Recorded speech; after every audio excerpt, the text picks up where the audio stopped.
কৃষ্ণ হরে কৃষ্ণ কৃষ্ণ কৃষ্ণ হরে হরে হরে রাম রাম রাম হরে হরে।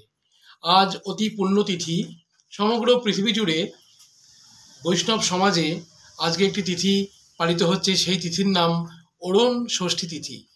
সাধারণত বৃন্দাবন ধামে এই তিথিটি কম প্রচলিত হলেও আমাদের যে পুরুষোত্তম ধাম অর্থাৎ পুরীধামে এই তিথিটি বিশেষভাবে উল্লেখ্য। বৃন্দাবন ধামে কখনো কখনো দেখা যায় যে শ্রীকৃষ্ণের আর কি ঠান্ডা লাগছে, সেই জন্য সখীবৃন্দরা তাকে আর কি চাদর দিয়ে আবৃত করে দিচ্ছে, কম দেখা যায় এই ঘটনাটি। কিন্তু পুরুষোত্তম ধামে অর্থাৎ পুরীধামে এরকম একটা ঘটনা সংঘটিত হয়েছিল। আজকের এই তিথিতে ভগবান শ্রীরামচন্দ্র এবং সীতা দেবীর বিবাহ সুসম্পন্ন হয়েছিল, অর্থাৎ ভগবান রামচন্দ্রের আজকে বিবাহ বার্ষিকী। সেই তিথিতে কি হয়েছিল না, ভগবান জগন্নাথ দেব একদিন যে রাজা, পুরীধামের যে রাজা, তাকে স্বপ্নে দেখালেন যে আমার খুব কষ্ট হচ্ছে, ঠান্ডায় খুব কষ্ট হচ্ছে, আমাকে বসন পরাও, মানে ঠান্ডার বসন পরিয়ে দাও।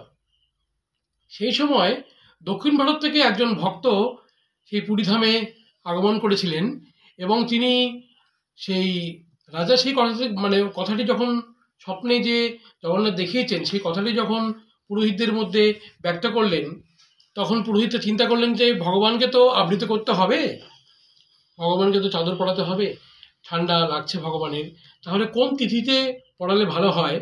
তখন সিদ্ধান্ত হলো সেই দক্ষিণ ভারতীয় সেই পণ্ডিত ব্যক্তি উনি বললেন যে আগামী ষষ্ঠী যে তিথি আসছে সেখানে ভগবান রামচন্দ্রের আর কি বিবাহ বার্ষিকী, সেই তিথিতেই ভগবানকে আবৃত করা হোক, মানে পোশাক দিয়ে, গরমের পোশাক দিয়ে।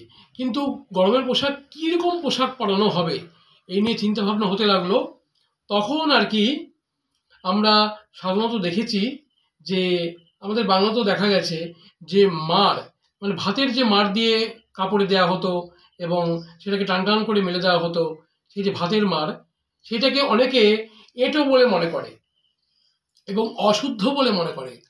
সেই দক্ষিণ ভারতীয় পণ্ডিত বললেন যে ভগবানকে যে আবৃত করা হবে, যে গরমের পোশাকটি পরানো হবে, সেটা মাড় দেয়া পোশাক হতে হবে আর কি, মাড় দেয়া পোশাক হতে হবে। সেই সিদ্ধান্তের পরে ভগবানকে সেই মাড় দেয়া পোশাকে আবৃত করা হলো, মানে ভগবানকে চাদর পরানো হলো আর কি, জগন্নাথ বলদেব এবং সুভদ্রা মহারানীকে। এবং তখন শ্রীমন চৈতন্য মহাপ্রভু, স্বরূপ দামোদর এবং পুণ্ডরিক বিদ্যানিধি তিনজনই সেখানে উপস্থিত ছিলেন সেই অনুষ্ঠানে, এবং তারা তখন মন্দির থেকে আস্তে আস্তে বাইরে বেরিয়ে আসলেন আর কি। কিন্তু পুণ্ডরিক বিদ্যানিধির মনের মধ্যে খুব উতাল পাতাল হয়ে যাচ্ছে যে জগন্নাথ দেবকে এই যে মার দেয়া কাপড়ে আবৃত করা হলো, তাকে যে ঢাকা হলো, সেটা তিনি যেন মেনে নিতে পারছেন না, যে ভগবানকে এঁটো পোশাক দিয়ে কি করে এরকম ঢাকা হলো আর কি। এরকম ভাবে খুব মনের মধ্যে দ্বন্দ্ব, মানে তিনি তার ঘরে পৌঁছে গেছেন, মহাপ্রভু চলে গেছেন তার নিজ স্থানে এবং স্বরূপ দামোদরও চলে গেছেন, কিন্তু তার মনের মধ্যে উতাল পাতাল হচ্ছে যে ভগবানকে কি করে এঁটো কাপড় দিয়ে, মানে মাড়ের বসন দিয়ে কি করে আবৃত করা হলো।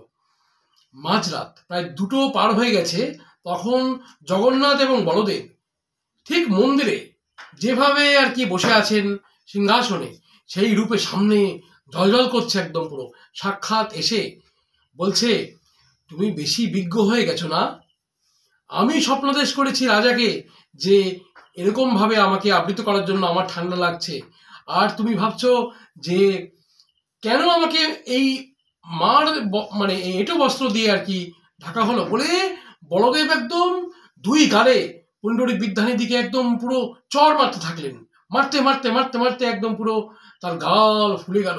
সকালবেলায় তিনি যখন উঠলেন তখন তিনি দেখছেন নিজেকে আয়নাতে, প্রতিবিম্ব দেখা গেল, গাল ফুলে ঢোল হয়ে গেছে। তিনি মাথা আবৃত করে কাপড় দিয়ে চলেছেন স্বরূপ দামোদরের বাড়িতে। স্বরূপ দামোদরের বাড়িতে গিয়ে তিনি স্বরূপ দামোদরকে বললেন আমি কালকে বড় একটা উপহার পেয়েছি, আমি একটা উপহার পেয়েছি। সে স্বরূপ দামোদর, আমার মনে খুব আনন্দ, আমার মনে যে দ্বন্দ্ব ছিল, দ্বিধা ছিল, সেটা দূর হয়ে গেছে, আমি বড় একটা উপহার পেয়েছি জগন্নাথ বলদেবের কাছ থেকে। তখন স্বরূপ দামোদর পুণ্ডরীক বিদ্যানিধিকে জিজ্ঞেস করলেন, কি উপহার পেয়েছো জগন্নাথ দেব? বলদেব তোমাদেরকে কি উপহার দিয়েছে? তখন বলছে, এই দেখো। বলে সেই মাথার সেই ঘোমটা করে গেছিলেন, সেই ঘোমটা সরিয়ে দেখছে, এই দেখো আমার গালে এমন চড় বেড়েছে বলদেব, গাল আমার ফুলে গেছে।